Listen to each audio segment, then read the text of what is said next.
Okay, welcome, Luke Harding. You are a journalist, writer, and work for the Guardian newspaper in London. Ja tervetuloa munkin puolesta. Mä oon Iida Simes, oon Voiman toimittaja. Ja tää lava on kulttilava, joka on siis kulttuuri- ja mielipidelehtien tämmönen yhteinen lava.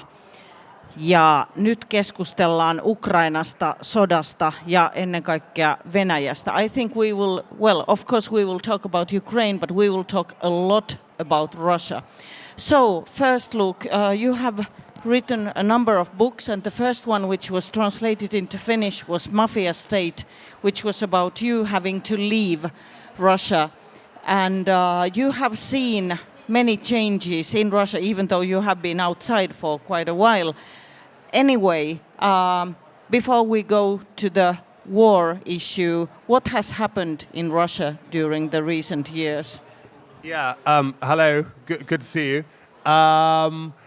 I think when I was in Russia, I was there from 2007 and 2011. And back then it was a pretty dark place. It was an authoritarian country where Vladimir Putin was slowly but surely getting rid of opposition, you might say, whether it's in politics or independent journalists who are dying in mysterious circumstances, or civic society. And what we saw was a kind of return to KGB methods of control and intimidation. And you mentioned Mafia State. I mean, I write about that. We had a series of mysterious break-ins at our apartments by the KGB, the FSB. I had strange young men wearing black leather jackets who would follow me around the icy streets of Moscow. And some of it was funny and some of it was not funny. But really what's happened since then, I mean, I was kicked out in 2011, is that Russia has got even darker. And I would say it's now a totalitarian state, actually a fascist state in some respects, where any kind of opposition to the regime is a crime. If you stand in Red Square and you hold a blank piece of paper, 5 seconds later you're arrested. If you tweet criticism of the war, you get 7 years in jail. And all of the Russian journalists, real journalists, independent journalists I used to work with, that they're either dead or they're in prison or they're in exile. Most are in exile. Let's talk about dead people a little bit, but I explained this also in Finnish because I go forward. Eli Luke Harding on The Guardianin toimittaja, joka aikoinaan siis häädettiin Venäjältä, eli hänen työviisumia ei uusittu ja hän joutui lähtemään maasta. Hän on ensimmäinen toimittaja siis, joka on 2000-luvulla, niin kuin sanotaan, kirjoittanut itsensä ulos. Mutta mennään eteenpäin. Puhutaan vähän kuolleista ihmisistä ennen kuin päästään vieläkään tähän viimeiseen hyökkäyssotaan. Actually, yesterday I was on stage talking about Anna Politkovskaya because her daughter has written a book. And before we get to this invasion, you also wrote about the agent Alexander Litvinenko. And Alexander Litvinenko was poisoned by polonium in London 3 weeks after Anna Politkovskaya was murdered in Moscow. But actually, Litvinenko didn't die immediately. He lived like 3 weeks or something before he actually died. And like you write in this book, he helped to solve his own murder. They are all these things are sort of connected, aren't they? I mean, the lack of the totalitarian state, the lack of democracy, and all the threats Kremlin is doing. I mean, it all flows from the way that Vladimir Putin sees the world. I mean, it's classic KGB thinking. It's paranoia. He thinks that the West the European Union, Finland, which is now, I'm pleased to learn, an unfriendly country, apparently, or officially unfriendly. The UK, the US.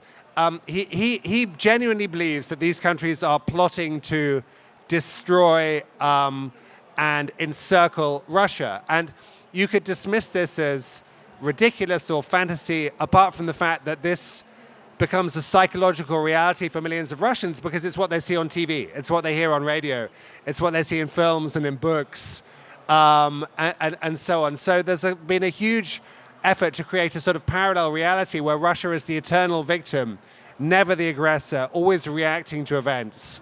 And at the same time, Putin thinks that Russians who oppose his regime inside Russia are traitors who are working for the CIA, for the British, for Finnish intelligence services, whatever, it doesn't matter.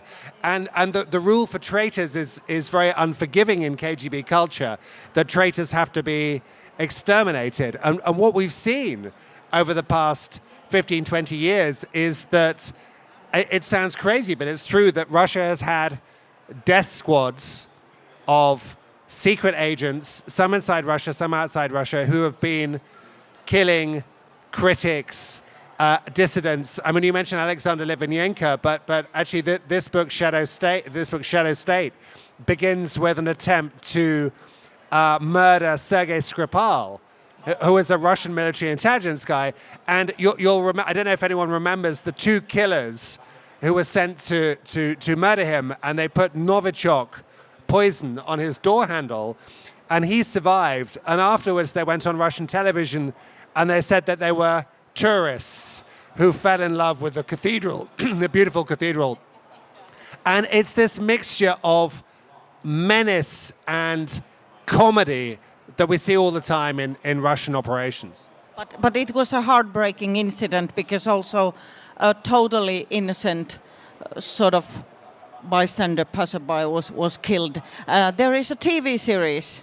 Do you have something to do with that? No. I mean, two of my books have been made into Hollywood movies. This book, there were two TV series, and as sometimes happens, the other guys they made the series and we didn't make the series. But what I can say is I'm very close friends with Marina Litvinenko, the widow, and my book, A Very Expensive Poison, was turned into a play with written by Lucy Prebble, who's a famous English dramatist who wrote the script for Succession, the TV series. It was a big hit in London, and I'm told A Very Expensive Poison has also been on stage in Finland, not in Helsinki, but somewhere else. Oh yeah, I mentioned this in Finnish. Eli Very Expensive Poison on siis tämä kirja vaiennettu suomeksi. Me puhutaan Luke Hardingin kanssa nyt monesta kirjasta. Hän on kirjoittanut monta ja hän on ollut toki täällä messuillakin monta kertaa, mutta päästään nyt jo vihdoin siihen hyökkäykseen. Eli let's go to invasion now. Nothing starts when we think it starts. So actually Russia started invading Ukraine years ago after the Euromaidan demonstrations in Kiev.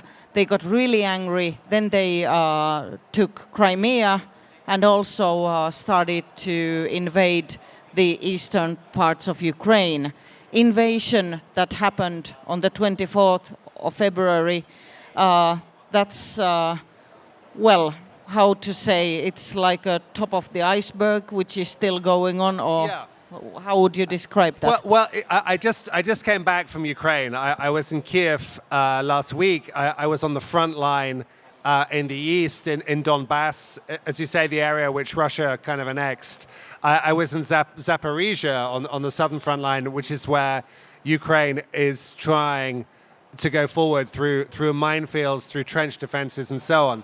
But if you talk to Ukrainians, what's really interesting is that they say that this kind of Russian colonialism, that they see it as colonialism, began not in 2022 or 2014, but began hundreds of years ago, actually. And what one thing, we're at a book fair. Can you guess when the first what the year was when Russia first banned Ukrainian books in the Ukrainian language.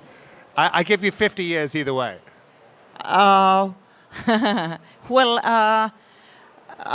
Catherine the Great took Crimea 1780s. 1780s, yeah. Well, okay. Well before so- that, it was 1622. Oh, So, as Ukrainians tell it, they've had 400 years of Russian chauvinism, Russian oppression, Russian imperialism, an attempt not only to deny that Ukraine is a country, but also to cancel its language. I mean, for much of the 19th century, you could not perform a play in Ukrainian. You could not have a Ukrainian dictionary. If you think about Ukrainian national heroes, Taras Shevchenko, the great, Ukraine Shakespeare, he was imprisoned by the Tsarist regime. I mean, he wrote some stuff in Russian, diaries in Russian, but basically he wrote in Ukrainian. He more or less invented Ukrainian as a literary language. And if you go forward to the 1920s and 1930s, the Ukrainians talk about a generation of poets and intellectuals and writers. They have a name for it. It's called the Executed Renaissance. The Executed Renaissance. These were the best, most creative people in Ukrainian society, and they were shot by Stalin. And one other thing, which was that spring of this year, I was at the London Book Fair, which had a kind of Ukraine theme, and I was sitting with a Ukrainian writer called Victoria Amelina. And she just had her first novel translated into English. I met her literary agent. I gave her a copy of my book, Invasion. We chatted, we hugged. 4 months later, the Russians killed her. She was in Kramatorsk, in the east of the country, having a pizza with 2 writers from South America, and an Iskander missile wiped out the restaurant, and she died. And there are lots of events going on to commemorate her. I was just at the book festival in Lviv, the Lviv Book Festival, where her friends were talking about her. And what is happening in Ukraine, unfortunately, is another executed renaissance. The best people are fighting, are dying, the most involved, the most creative, sometimes poets, sometimes novelists. And it is a tragedy. Ukraine is fighting for its existence. And my message today, really, in Helsinki is that we have to support them and support their struggle for freedom. Well, Finland is still doing that. In this book also you mention our president Sauli Niinistö, because, he was among the... Well, I mean, of course, we in Finland were following him very carefully, but this is something you just discussed with Kalle Kniivilä, Finnish-Swedish writer, on stage 2 hours ago, that Putin has tried everything in order to keep Finland out of NATO, and then he invades Ukraine, and it will be like minutes, and Finland is in the NATO. Yeah, I mean, basically, there's a big irony here about Vladimir Putin. Vladimir Putin genuinely thinks that he is the greatest spy of the post-war era. He thinks he's a brilliant intelligence operative. He does not trust anyone else. He thinks he has unique capabilities, unique abilities, and yet he got everything wrong in the last few years. He thought that Ukrainians were basically Russians, and their leaders were Nazis, in inverted commas, and Russian army would come in and everybody would cheer the Russian army. He genuinely thought that. He thought the West, Finland, other European countries would be very unhappy about taking over Crimea, but would do nothing, ultimately, beyond sanctions and a few words of indignation. And what did he get? He got an incredible fight back, which I write about in Invasion, from the Ukrainian people. He got NATO kind of rejuvenated with Sweden and Finland joining. He got the West remembering why it existed. And basically, the choice is pretty clear. The choice has never been clearer in Europe. Either we have nihilism and we have big countries smashing up smaller countries and changing the map through invasion and force, or we have democracy, we have European values, we have self-determination, we have freedom, we have the right to a decent life where no one's trying to kill you or bomb your house. And it's very black and white. It's good versus evil. We have to understand that, actually, that it, you know, this is not, it's not fascism from the 1930s with Hitler and, you know, Stalin and so on. It's fascism now, and it's our generation that has to find answers to this problem. Let's go to the first weeks of the invasion. In your book, there is there's nothing funny about the war, but I'm still saying that there is some hilarious detail how do we know that the Russian army and especially army generals were thinking that they will just go to Ukraine and the country will surrender? Actually, there was something really hilarious found in their luggage. They left everything behind. My book begins with February the 24th in Kiev. I was there when the invasion started, and these tank columns were coming from Belarus through Chernobyl, through these pine forests and swamps and lakes. It's a very green landscape. And of course, what happened, which they were not expecting, was the Ukrainians fought back. But it wasn't just the Ukrainian army fought back. I mean, I was there in spring talking to villagers, and what they would do is these imperial columns of tanks and attack helicopters would go past, and the Ukrainians would watch, and they would go around the back and they would make a phone call, and they would call in the coordinates to the Ukrainian army, who would then attack the column with artillery. And this was the problem. The assumption, Putin's assumption was he was just fighting the army and a few people in government. In fact, he's fighting an entire country. They all hate him. They all want to kick the Russians out. And the reason we know that the plan was to take Kiev was they found in some of the armored vehicles, they found parade uniforms. So they were going to take Kiev, they were going to put their smart uniforms on, they were going to raise the Russian flag above Freedom Square in Kiev, they were going to install their own pro-Russian government, which was waiting, and they would have a victory parade. And what's so crazy is, it's like cosplay. It's as if they were reenacting the Second World War in their heads. But they'd not reckoned on the Ukrainians fighting back. This is so important. Let me explain this in Finnish. Tämä on niin tärkeä pointti, että mä sanon tämän nyt suomeksi ja esittelen vielä kirjailijan. Luke Harding on siis The Guardianin toimittaja, kirjoittanut monta kirjaa.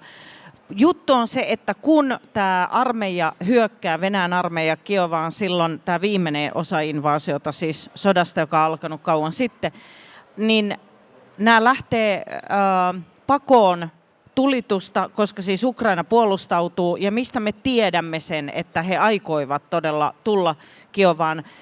Näistä kenraalien tai niin kuin korkean sodanjohdon matkalaukuista löytyi siis paraatiunivormut ja sitten jonkinlaiset paperit, jossa oli selitetty vielä, miten se paraati tehdään, eli kuka marssii missäkin kohtaa riviä. Ja was it like they were going to have the parade in 3 weeks or something? What was the time? You mentioned something. I mean, basically, Putin believed that Kiev would fall in 3 or 4 days. But actually, to be fair, I was in Kiev, and a lot of people in Kiev thought Kiev would fall in 3 or 4 days. And one of the key chapters of my book is about President Zelensky. And the Russians were certain he would run away to America and go and hide in New York or Harvard or Stanford. And I really think the turning point in the invasion was day 3, when Zelensky appears outside and he holds an iPhone. And by the way, no politician on the planet is better at using iPhone than Zelensky. I mean, he really is a genius. He could teach everybody else how to do it without looking like a fool. And he just says, in Ukrainian, he says, "Ya tut, I'm here, I'm here." And what was so brave about that was, I was in Kiev at the time, and the Russians were not going to sit down and have tea with him. They wanted to kill him. I was told there was a plan to drop paratroopers into Kiev and secure all government buildings. They would have shot him in the head. And the plan nearly worked. The plan was to take Gostomel airfield, which they tried to do, and then to bring in lots of VDV, as they're called. And the Ukrainians managed to stop them, and the advance was halted 15 kilometers outside Kiev. I mean, they came very close. You can drive from the presidential administration to where the Russians were in about 20 minutes. We have to talk a couple of words about Zelensky, but this is something which is really, really sort of gives me goosebumps in this book. Tämä on siis todella, tulee kylmät väreet siinä kohtaa, kun lukee tätä Luken kirjaa, jossa tosiaan presidentti Zelensky antaa haastattelua ja sanoo siis olen täällä ja tut. Eli se tarkoittaa siis sitä, että hän ei ole painut ulkomaille. He also said that I don't want a flight ticket, I want weaponry. And he has been giving these quite legendary one-liners.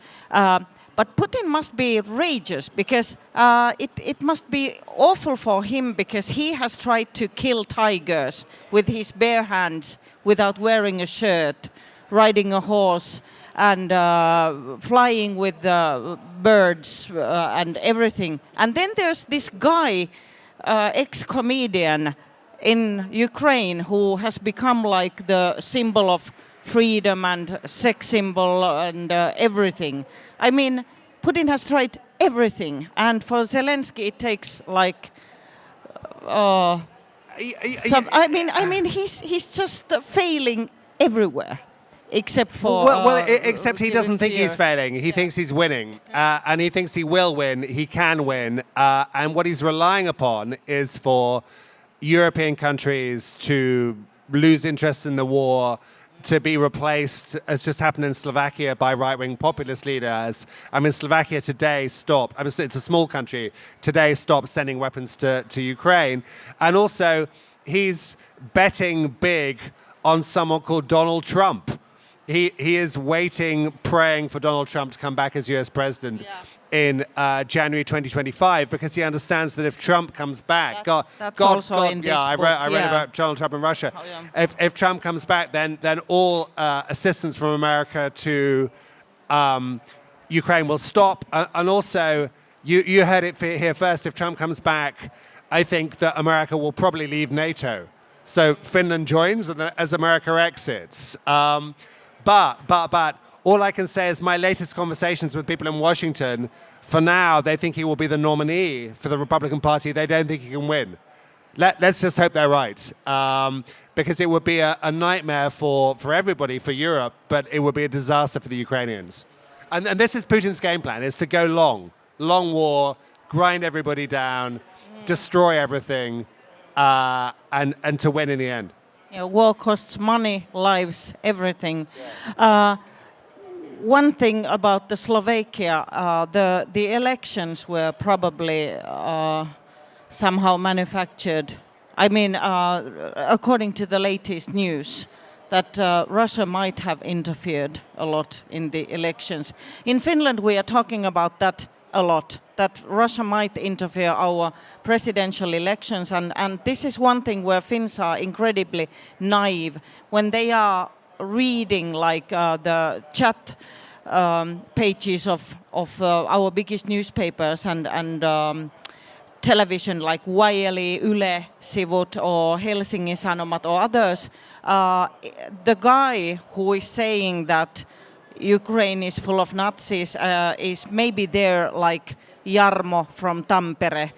But originally, that's Igor from St. Petersburg. It's Igor or Sergei from Petersburg. I mean, I can just tell you from my personal experience that I've had. I mean, my experience in Finland is always delightful. It's always a pleasure to be here. But I've had about 15 years of online abuse from Russian trolls, and they say I am a Russophobe, that I am a spy, that I work for NATO. I don't know what the quite what the fancy is, but what's interesting is that they got a bit better. So 10 years ago, they wrote in very bad English, and they were Sergei from St. Petersburg, and now they are Jane from London. Their English has improved. They have better talking points. Their profile looks more real. I mean, they kind of professionalized. Yeah. But also, I don't think we should be carried away by Russian propaganda. Yeah, there's Russian propaganda. There's an attempt to influence what we read and how we think. But quite often, it's clumsy and dumb and a bit stupid. And I think we should be aware about it, but we shouldn't. I don't think Russia is able to influence the outcome of the Finnish presidential election. I really don't. I hope so too. No, I don't think they will actually haggle so much that they will make us to choose a president we would not choose. What they are just doing is that they make people quarrel to. I mean, they just make us angrier towards each other. That's what they do. That's absolutely right. I mean, the method is not to. I mean, Putin is not some great magician or genius. Yeah. What his spy services are good at is finding problems, social issues, culture war issues, which divide Western societies, and to exploit that. So he's like. There's like a little fire burning, right, in your garden, and he is the arsonist who comes by and pours paraffin so the flames are bigger, and yes, we all shout at each other. The more we shout at each other, the better. Exactly. For him. I explained this in Finnish so that nobody thinks that Voima is saying they will choose our president. Joo, eli Voiman toimittaja Simes ei tässä nyt sano, että Venäjä valitsee Suomen presidentin sekaantumalla vaaleihin, mutta mä sanon, että varmasti sekaantuu vaaleihin, ja ei se tavoite ole välttämättä, että koko tulos kääntyy, vaan halutaan saada ihmiset riitelemään keskenään. Sen takia mä aina varoitan noista keskusteluboteista, että ne puhuu suomea, ne on aina suomalaisen nimisiä ja ne on kotoisin aina Tampereelta tai jostain. Ne ei ole koskaan Pietarista eikä Moskovasta eikä Tomskista tai Omskista, vaan ne on todella niin kuin hyvin meikäläisten oloisia. One last thing, you are maybe going back to Ukraine again, because that's your major job. But anyway, you have to write more, because then then you will be back here and we go to sauna again. I've written quite a lot already. I mean. Yeah. But every time you have a new book, you are invited here and we go to sauna. We went sauna yesterday. Yeah. So okay, what are you writing next? Besides The Guardian. I have an idea for a book, but it's not possible at the moment. It's not possible because I was kicked out of Russia in 2011. The Russian Foreign Ministry published a list last summer of about 30 writers and intellectuals who are banned for life from the Russian Federation. I was number 24. I don't know why I was number 1, but I was number 24. Okay, I'll take 24. But my idea. So you were downgraded. Well, I don't know. I was on the first list. There've been 5 lists now. But anyway, that's not my point. My point is that the book I would like to write, I have a title. It's called Downfall, and it's about the end of the Russian Empire and the end of Vladimir Putin. Unfortunately, it hasn't happened yet, and I can't go to Moscow to report. But I have a fantasy that when it happens, I will write a book called Downfall. And the thing I really want to do, maybe as an old man on one of those little wheeling frames, is I want to go to the KGB and knock on the door and go to the archive and find their file on me and find out who was informing on me, who was talking to them. I had 4 years in Moscow. I met a lot of people. And I would like to write a book about that. And also the kind of, what is it that makes some humans resist tyranny and some humans embrace tyranny? What is it about our psychology that some people are brave and some people are cowardly? And how do you justify that to yourself? You love your children, and yet by day your behavior is you're a kind of fascist. I think that's totally fascinating. That's the book I'd like to write, but I can't write it yet. Oh, well, we are so looking forward to that. And when waiting for that, we can still read you well, in English. I'd never trust these translators, but anyway, we can read the translation is good. These we can translate, but I mean we can read the Guardian. Okay, thank you so much, Luke Harding. Thank you.